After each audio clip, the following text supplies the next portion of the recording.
tiré de l'affaire Cahuzac. Affaire qui vient après tant d'années où des affaires ont émaillé la vie publique. Trop d'affaires.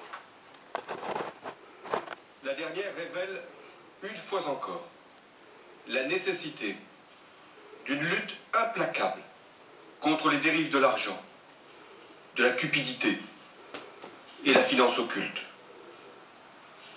Elle appelle des réponses fortes que les Français eux-mêmes exigent. Parce que l'exemplarité de la République, c'est la condition de son autorité. Parce que la lutte contre la fraude, c'est la condition pour faire respecter l'égalité devant l'impôt.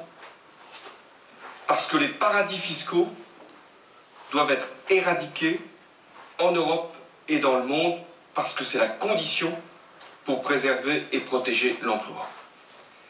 C'est le sens des orientations qui ont été présentées par le Premier ministre ce matin. Et j'ai demandé qu'elles soient mises en œuvre dans un délai rapide. La première de ces orientations, c'est d'assurer la transparence de la vie publique. Je le dis très clairement, la défaillance d'un homme ne doit pas jeter le discrédit, le soupçon sur les élus qui se dévouent pour le bien public sans en retirer le moindre avantage. C'est pourquoi les règles qui régissent l'établissement, le contrôle et la publication des patrimoines des responsables publics seront entièrement revues. Une haute autorité sera créée, totalement indépendante. Elle contrôlera les déclarations de patrimoine, mais aussi les déclarations d'intérêt des membres du gouvernement, des parlementaires, des responsables des grands exécutifs locaux et des dirigeants des grandes administrations. Cette haute autorité étudiera de manière approfondie la situation de chaque ministre avant et après sa nomination. Dès lundi, les déclarations de patrimoine seront rendues publiques pour tous les membres du gouvernement. Elles le seront pour les parlementaires une fois le projet de loi adopté. Enfin, il sera proposé d'étendre l'interdiction du cumul d'un mandat parlementaire avec l'exercice de certaines activités professionnelles pour prévenir tout conflit d'intérêts. La transparence. Il ne s'agit pas d'exhiber, il ne s'agit pas de mettre en cause. Il s'agit pour les Français d'être sûrs que ceux qui les gouvernent, ceux qu'ils ont élus, ceux qui sont responsables des deniers publics puissent, pendant la durée des mandats qui leur ont été confiés, ne pas connaître d'enrichissement. La seconde orientation, c'est de renforcer la lutte contre la grande délinquance économique et financière.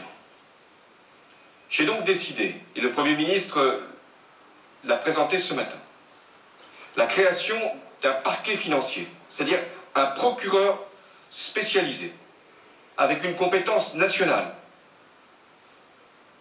qui pourra agir sur les affaires de corruption et de grande fraude fiscale. Il conduira, coordonnera toutes les enquêtes relatives à ces graves infractions, ce qui aura le mérite à la fois de la concentration des moyens, de l'efficacité des procédures. Un office central de lutte contre la fraude et la corruption sera institué. Il regroupera des moyens qui existent déjà au ministère de l'Intérieur, au ministère des Finances, de façon à ce qu'il puisse y avoir, là encore, coordination, efficacité, mobilisation et des outils de procédure exceptionnels comme d'investigation seront confiés à cet office. Quant aux sanctions, si elles doivent intervenir, elles seront renforcées en matière de fraude fiscale. Et pour les élus qui auraient à connaître cette condamnation, une inéligibilité temporaire, voire définitive, pourra être prononcée dès lors que ces motifs auront été identifiés et reconnus par la justice. Enfin, dernière orientation, et peut-être celle qui permet aux Français de comprendre quel est le sens de la politique que je veux conduire.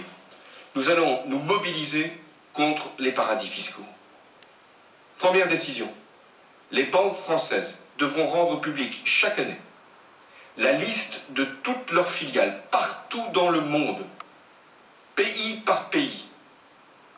Elles devront indiquer la nature de leurs activités. En d'autres termes, il ne sera pas possible pour une banque de dissimuler les transactions effectuées dans un paradis fiscal. L'ensemble de ces informations seront publiques et à la disposition de tous.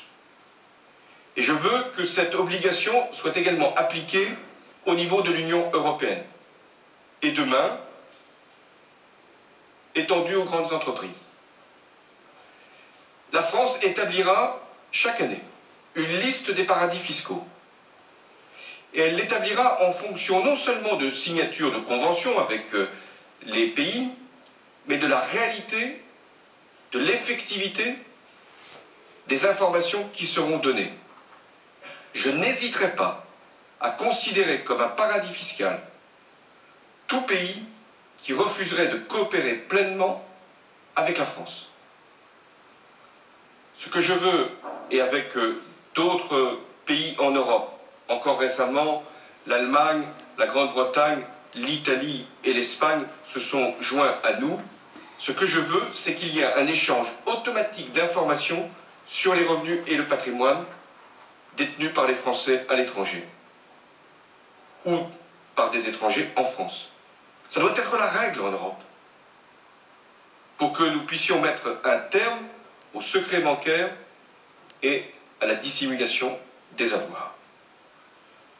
Mesdames, Messieurs, je mesure la gravité de ce qui a été constaté.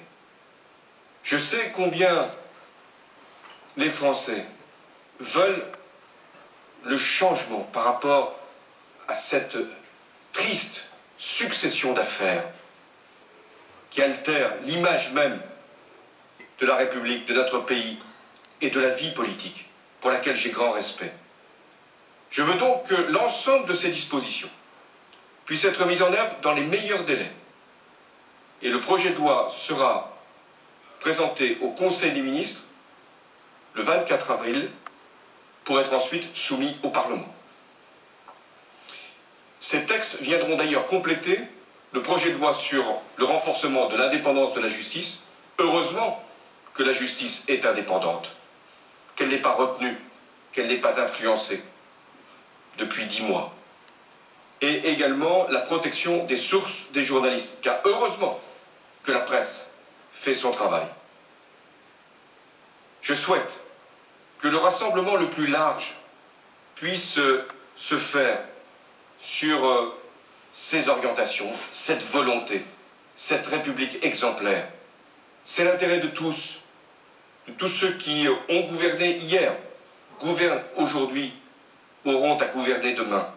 C'est l'intérêt de la France, parce que nous devons être exemplaires, quitte à être les premiers sur la mise en œuvre de ces orientations et de ces politiques.